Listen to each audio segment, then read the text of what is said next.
Hi everyone, it's Derek here from Adumet. So welcome to today's video based on cholesterol and lipid modification. We'll take a look at the use of primary and secondary prevention. We'll look at our QRISK score and also take a look at how we monitor patients that are on statins. For all of that and more, keep watching. Let's dive straight in.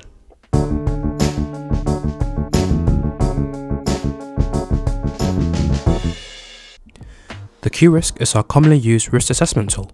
We offer primary prevention with treatment for those with a 10-year risk equal to or more than 10%. Thinking about medications, atorvastatin should be used first line at 20 mg for primary prevention and at 80 mg for secondary prevention.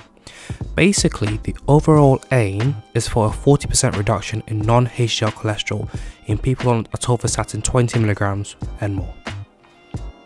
So certain groups don't need to be risk assessed with a QRISK score, as they are already deemed to be at a high cardiovascular risk.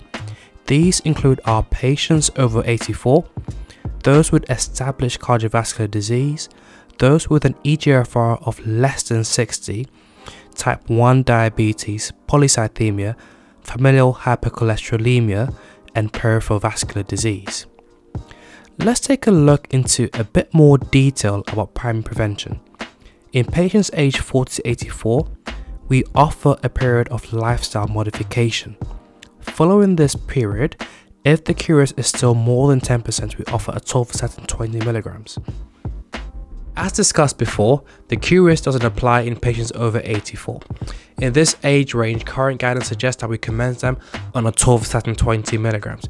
Now in practice, it's important to consider each patient's comorbidities and also polypharmacy, and then put it as a risk and benefit weigh-in before we commence treatment. Our patients with CKD with an eGFR of less than 60 will be offered atorvastatin 20 mg.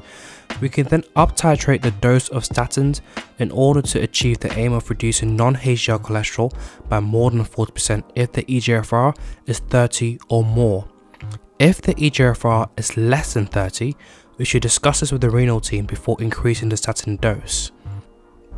We will need to think about secondary prevention for our patients with ischemic heart disease, cerebrovascular disease, peripheral arterial disease, and this will be prescribed at a dose of atorvastatin 80 mg. Before commencing a patient on statins, you need to check their baseline blood test, specifically for the lipids and LFTs. Also, it's important to check for the patient if they've previously had generalized muscle aches. In patients that have had these symptoms, you want to arrange a creatinine kinase blood test. If this blood test is more than 5 times the upper limit of normal, you want to recheck this within a week. If it is still more than 5 times the upper limit of normal, then do not start them on a statin. However, if you did do the repeat blood test, and if it is less than 5 times the upper limit of normal, then you can start them on a statin, but at a lower dose. Once statins are commenced, it's important to check the lipid profile and LFTs after 3 months of use. Now the aim, like before, is for more than a 40% reduction in the non-HDL cholesterol. If this target is not achieved, then it's important to discuss compliance, lifestyle factors, and also to ensure the patient is taking the medication at night. Thinking about the adverse effects of statins.